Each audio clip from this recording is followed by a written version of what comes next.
Trabalho e Previdência.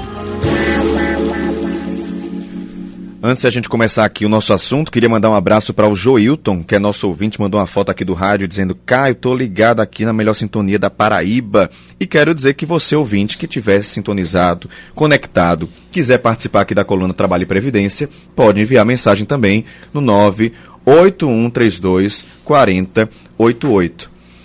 Vamos falar sobre limbo previdenciário. O empregado, após ser afastado das atividades laborais por razões de saúde por mais de 15 dias, tem direito àquele pagamento do benefício previdenciário do auxílio-doença pelo INSS. Mas vamos imaginar essa situação. Passou esse período de afastamento, terminou o benefício.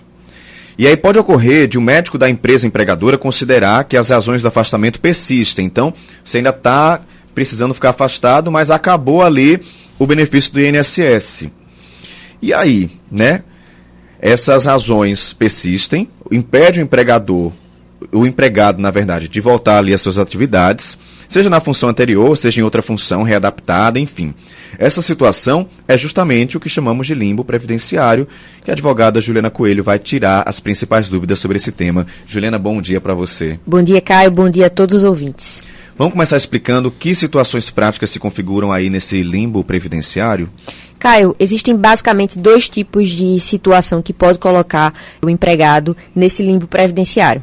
Sempre a gente parte do pressuposto de que a pessoa estava doente em gozo de auxílio-doença pelo INSS, ou seja, a partir de 16 dias de atestado, ela já pode ir ao INSS e solicitar esse benefício, e estava lá gozando do benefício, só que em determinado momento foi convocada a fazer uma nova perícia e o perito do INSS disse que ele estava apto, que poderia retornar ao trabalho na função ou em outra função.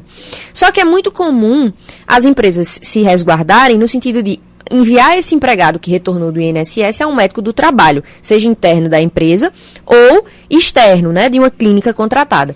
E aí, esse médico detecta que as razões dessa doença continuam existindo e que aquele empregado não deve retornar às suas funções. Essa é uma hipótese 1. Outra hipótese é quando o próprio empregado, ele discorda do INSS e diz: olha, eu ainda não estou bem. Vai a um médico próprio dele, um médico que já o acompanhava nessa doença, e o médico diz: olha, de fato, você ainda está com aquela doença, seja uma doença degenerativa, seja por causa de um acidente, enfim, algo que ainda persiste nessa situação.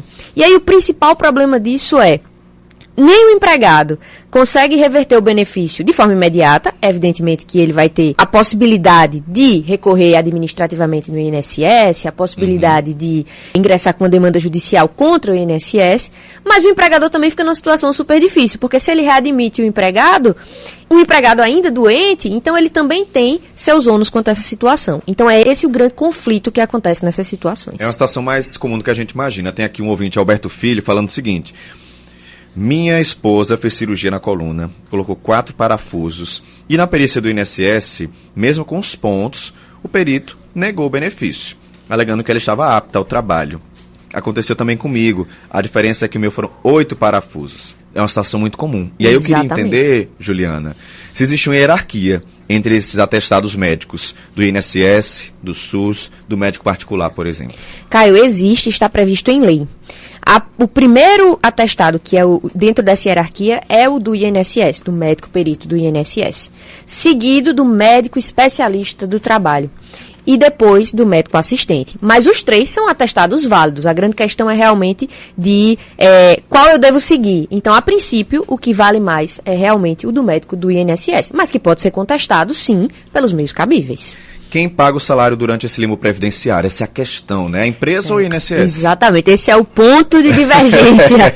Porque o empregado fica... Né? Exatamente, o empregado está doente, não está recebendo do INSS. E para o patrão também é uma situação complicada, que vai ter que pagar o salário sem ter o empregado ali para cumprir as funções.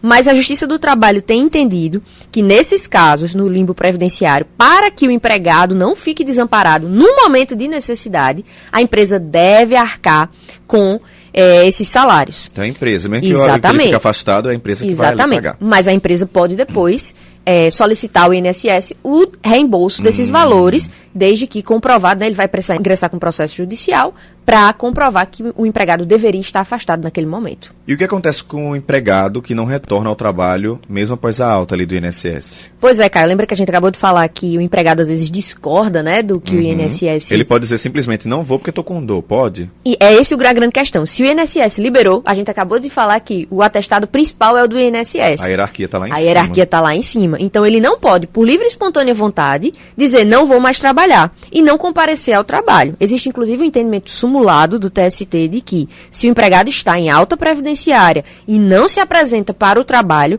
ele pode ter configurado ali naquela situação um abandono de emprego. Então, é importante comunicar de todas essas situações para o seu empregador. Procura também um médico particular ou do SUS e talvez pegue um outro atestado, enfim, resolve essa situação com o médico. Só não pode dizer, estou com 2 e não ir, ou não estou capaz e não ir. Exatamente. Quais as recomendações, então, para um ouvinte que está passando por essa situação e até para uma empresa que está passando por essa situação? Vamos dividir aí nos dois, né? O ouvinte que está passando como segurado e a empresa, o que é que ela deve fazer numa situação como essa? Caio, como essa situação que realmente os dois lados acabam sendo direto ou indiretamente prejudicados, é bem importante ter uma orientação nesse momento. Primeiro passo, para o empregado. Se você não está se sentindo apto a retornar ao trabalho, procure um médico do SUS, um médico de sua confiança, para que essa situação fique resguardada, até para a própria empresa, de dizer, olha, ele não compareceu porque estava de atestado. Então, para o empregado, essa é a primeira coisa. E segunda coisa, fique atento aos prazos de recurso dentro do INSS. Se você teve uma perícia negativa para você, é importante buscar um advogado, alguém de confiança, para que faça esse recurso previdenciário, ou até mesmo ingresse com uma ação na Justiça Federal, buscando o restabelecimento desse benefício. Então, para o empregado é isso. Para a empresa, é muito delicada a situação, mas é importante deixar claro que, apesar de muito delicada, existem mecanismos para que a empresa tenha esse dinheiro, né, de volta, caso faça esse pagamento para o empregado. Então, é importante esclarecer se esse empregado está realmente com um atestado médico, seja do médico particular, seja do médico do SUS, e aí, nesse caso, o contrato vai estar efetivamente suspenso, independente do benefício do INSS, e deverão ser pagos os salários. Para além disso, a empresa também pode auxiliar o empregado nessas questões relativas ao INSS, e a própria empresa pode ingressar com ações judiciais para o restabelecimento desse benefício, já que ela também é indiretamente prejudicada, ou também é possível ingressar com esse recurso administrativo no INSS em nome da própria empresa, porque também afeta. O outro ali, né, Ju? Exatamente. Numa situação difícil como essa e delicada, né, em que as duas partes podem ser prejudicadas, é bem importante ficar atento e não jogar a responsabilidade um para o outro. Os dois se unirem para tentar conseguir esse restabelecimento do benefício. Juliana Coelho, muito obrigado pela participação, tirar as dúvidas dos ouvintes. Até a próxima semana. Até a próxima semana, Caio.